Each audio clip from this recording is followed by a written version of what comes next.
क्या चहक रही है, नदियां भी कल कल करके अपनी तरंगों से आनंद ले रही हैं। पुष्प मुस्कुरा रहे हैं, खिल रहे हैं। जिधर भी देखो आप, पेड़ झूम रहे हैं, लहरा रहे हैं, आनंद में है, मस्ती में है, सारी प्रकृति मुस्कुरा रही है। लेकिन ये मनुष्य ही ऐसा है जो मुरझा रहा है। तो मुरझा क्यों रहे हो? मुस्कुराइए। और मुस्कुराना सीखिए। माँ भगवती के सानिध्य में आकर माँ समस्त राक्षसों को समाप्त करती है, सब दुष्टों के वंश तक को माँ समाप्त कर देती है। और इसी के लिए वो काली बन करके आती है। और वो माँ भवानी किसी न किसी रूप में प्रकट होती हैं।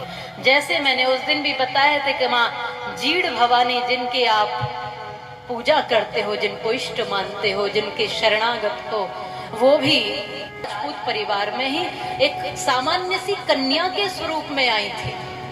कोई ये एक दिन जीड़ भवानी बन जाएगी।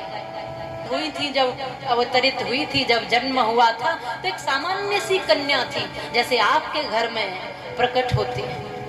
लेकिन ये माँ भवानी का स्वरूप धारण कर लेती हैं। और इसे घर में जो भी कन्या है, बेटी स्वरूप, जिनको आप नवरात्रि में पूजते हो, पूजन करते हो, उनका तिलक करते हो, उनसे आशीर्वाद मांगते हो, ये जो अवधारणा रखते हो, तो ऐसी कन्याओं को गर्भ में क्यों मारते हो? क्यों को गर्भ में क्यों काटते हो?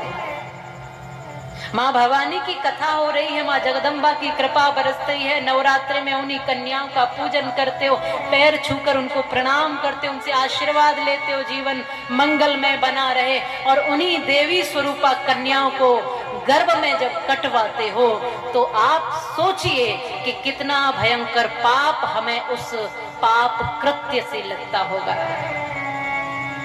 महायोगी महामाया जब योग माया बन करके ब्रज में जब ये माँ भगवती आई थी, तो कंस ने यही भूल की थी कि उसने इस माँ भगवती को भी मारने का प्रयास किया था। तो वो अष्टभुजाधारिणी बनकर ये संकेत देकर गई थी कि तू मुझे क्या मारेगा, तेरे मारने वाला पल रहा है। लेकिन मैं उन माता पिता को तो कंस से भी ज्यादा पापी मानती हूँ जो अपनी संतानों को गर्भ में मार देते। कंस ने तो कम से कम जन्म लेने दिया था, अवतरित होने दिया था। और विशेषकर मैं माताओं से कहती हूँ कि आखिर उस समय आपकी ममता कहाँ चली जाती है, जब आप डॉक्टर के पास जाकर कहती हो कि ये बेटी है गर्भ में, इसलिए इसको निकाल दीजिए, इसलिए नहीं चाहिए। मैं ये भी मानती हूँ कि उसमें केवल माताओं का ही हस्तक्षेप नहीं, पूरे परिवार की सहमति होती है उसमें। क्यों? आप सोचते हो कि बेटा होगा तो स्वर्ग की सीढ़ी चढ़ाएगा, यही तो सोचते हैं। बेटा स्वर्ग की सीढ़ी पहुंचाएगा, स्वर्ग पहुंचाएगा। मुझे ये तो नहीं पता कि आपका बेटा आपको स्वर्ग पहुंचाएगा कि नहीं, लेकिन हाँ, आज के बेटे वृद्धाश्रम जरूर पहुंचा रहे हैं, वृद्धाश्रम जरूर पहुंचा है। बेटी संतानें हैं जो सेवा करती हैं, लेकिन कुछ ऐसे भी हैं जो एक एक दाने के लिए उनको तरसा देते हैं। कुछ ऐसे भी हैं। तो ये सोचना कि बेटा जरूरी है, ये अच्छी बात है, लेकिन ये सोचना कि बेटी की बलि चढ़ा करके बेटा पाना चाहें, ये अच्छी बात नहीं है, ये पाप कृत्य। बेटा है, आपको मुबारक है, आपका घर परिवार संभाले, आपके आगे पीढ़ियां बढ़ाए, अच्छी बात है। लेकिन बेटी की बलि चढ़ा दो, बेटी नहीं चाहिए, कटवाते जा रहे हो, बेटी नहीं चाहिए, कटवाते जा रहे हो, बेटी नहीं चाहिए, कटवाते जा रहे हो, तो बेटियों की बलि चढ़ाकर आप उस बेटे से कौन सी शुभ कामना करते हैं कि वो आपको सुख देगा? कोई बेटा और बेटी सुख नहीं देता, व्यक्ति को उसका कर्म ही सुख देता है और कर्म ही दुख देता है। सुख कोई बेटा बेटी नहीं, उसी का कर्म है जो कभी बेटा बनकर आता है, कभी बेटी बनकर आता है, कभी पत्नी बनकर कभी पति बनकर, कभी कोई और रिश्ते बनकर के। वही कर्म है जो हमें प्राप्त होता है फल के रूप में। और निश्चित रूप से ये वेद कहता है, कुर्वन्ने वेह कर्माणि।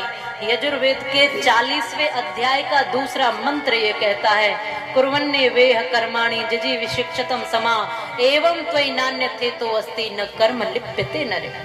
मनुष्य तू शुभ कर्म कर, चिंता न कर। श्रीमद् भागवत गीता भी तो यही कहती है।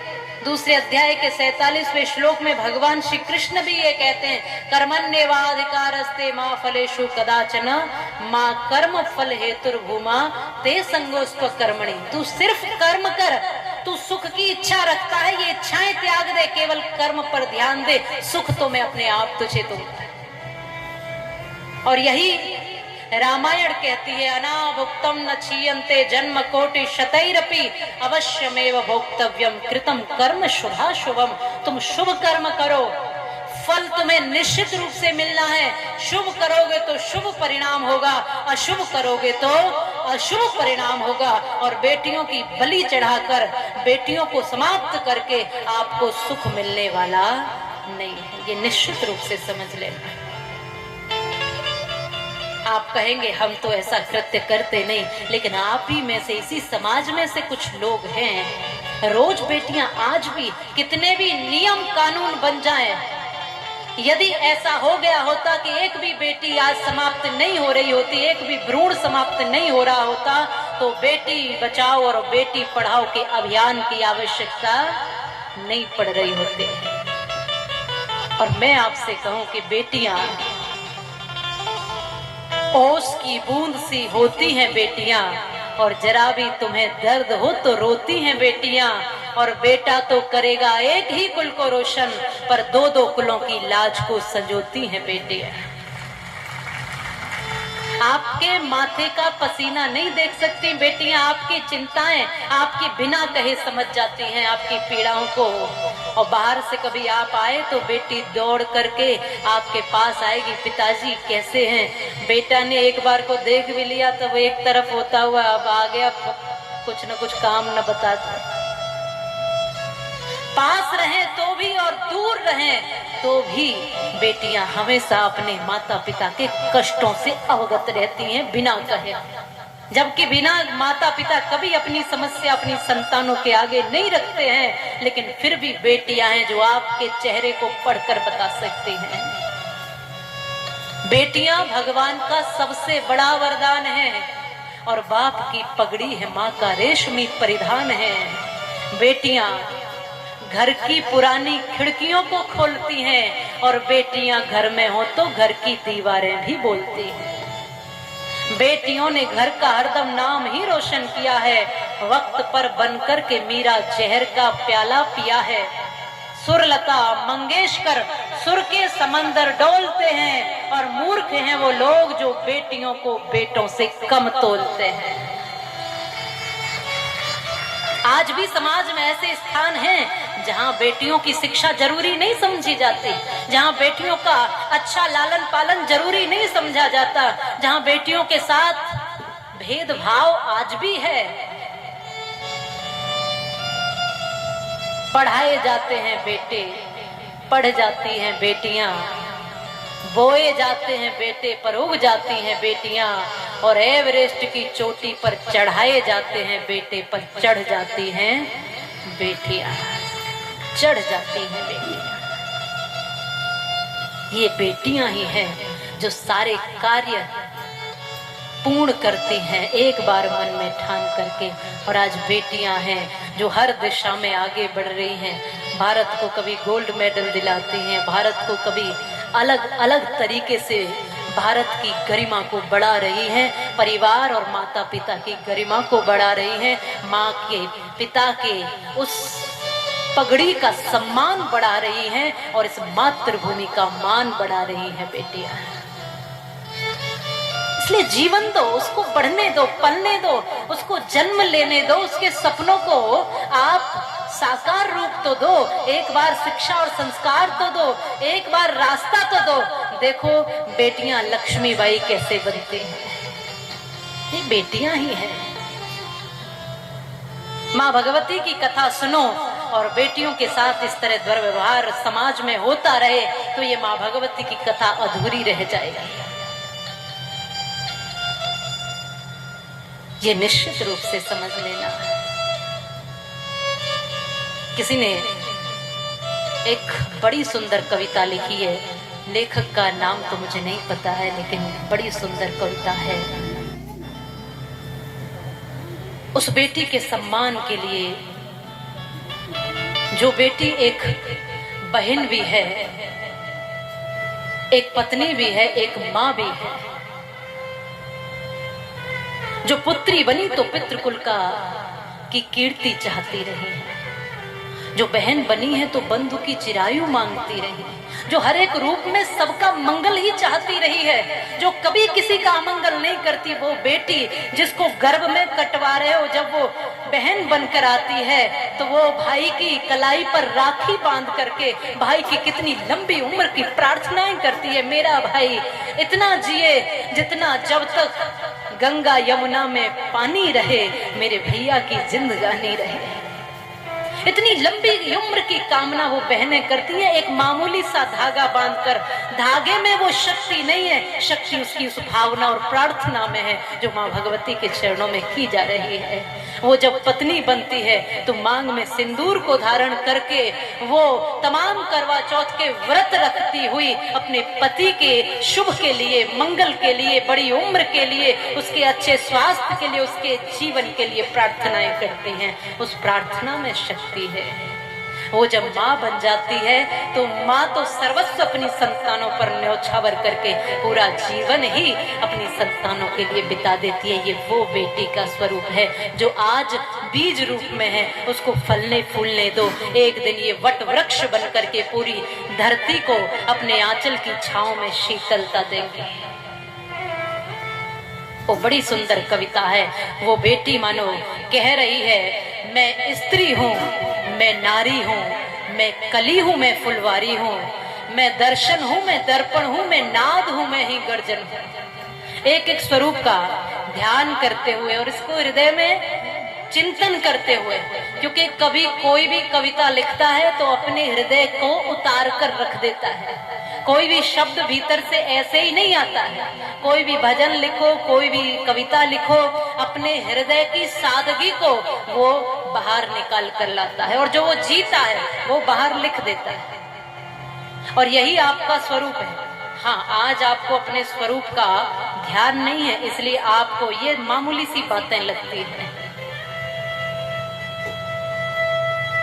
क्योंकि सच बताऊं तो पूरा ध्यान आज फैशन पे है, बुरा मत मानना, पूरा ध्यान फैशन पर है, लेकिन अपना स्वरूप क्या है इस पर कोई चिंतन नहीं है, कोई चिंतन नहीं है। और यही है पतन का कारण, यही है ध्रुव प्रहलाद आज भी घर में प्रकट हो सकते हैं, लेकिन उसके लिए वैसा चिंतन चाहिए। आज भी बजरंगबली, राम, कृष्ण, महाराणा प्रताप और शिवाजी आ सकते हैं, लेकिन उसके लिए वैसी साधना, वैसा स्वरूप चाहिए। आज भी राम कृष्ण अवतरित हो सकते हैं। कौशल्या तुम बनोगी तो घर घर राम आएंगे। केवल एक ही रूप आपका नहीं। जब हम कहते हैं कि माँ भगवती के अनेकों रूप हैं, मैं ये नहीं कहती कि आप श्रृंगार मत करो, पर मैं ये जरूर कहती हूँ कि फैशन करने की कोई आवश्यकता नहीं है, क्योंकि फैशन दृष्टि को बेढंगा बनाता है और श्रृंगार आपको सुंदर और सुसज्जित करता है। माँ का स्वरूप है, स्त्रियों का स्वरूप है श्रृंगार करना। वो सुंदर रहें, श्रृंगारित रहें, आनंदित रहें, प्रसन्न करें। लेकिन आज का श्रृंगार थोड़ा अलग है।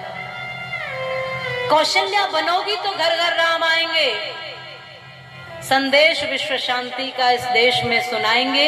यशोदा सा तप, देवकी सी मंगल कामना, और कृष्ण तब करेंगे आता ताइयों का सामना।